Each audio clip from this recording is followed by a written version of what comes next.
Hi there, it's Rob Keating coming to you from Canberra, Australia. That's right, I'm an Aussie and I'm a Boomers supporter.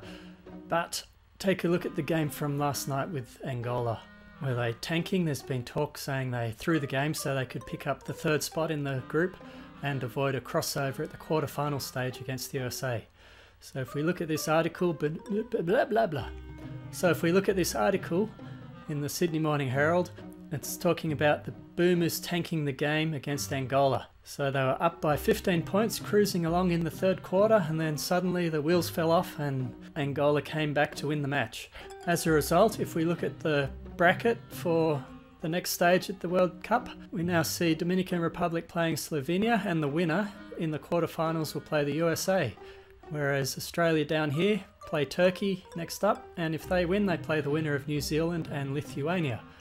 Still, Australia has to beat Turkey, but if they win the next two games, they'll be in a semi-final against the USA and looking at a chance of winning a bronze medal. If they won their game against Angola, obviously they would have been up where Slovenia is and playing the US in the quarterfinals, which is a pretty good bet, a loss. The coach, when asked about whether or not they threw the game, was furious, saying we play our best.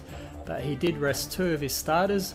They didn't even take to the court, and he was saying the tough schedule dictates this because they play so many games back to back, they need a rest. But if you look at the comments coming through on social media, people aren't happy. One of the Slovenian players, Goran Dragic, had this to say on Twitter: "Basketball is a beautiful sport.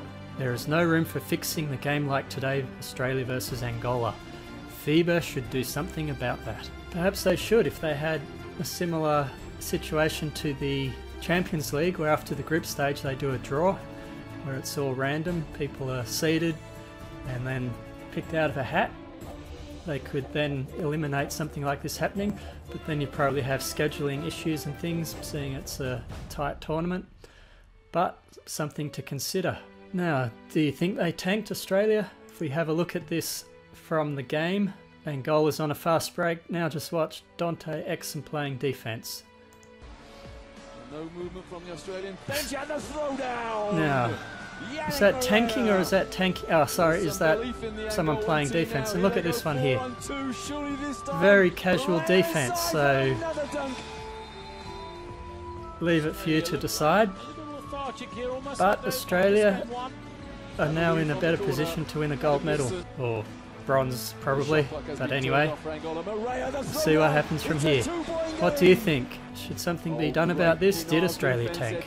So here we go, some of the comments from YouTube about the game. Can't be more fixed than this. Shame on you, Australia. Did they really do this? I thought Australians are clever. Obvious game fixing. Australia didn't play defense at the second half, and as I showed you in that video, it's probably true. Wow, Angola, that is a great job. Shame on you, Australians. Look at the Aussies in the second half, shame. So yeah, you get the message. But there we go. Should FIBA do something about this now? I'd love to hear your comments. This is Rob Keating. Hope you have a great day.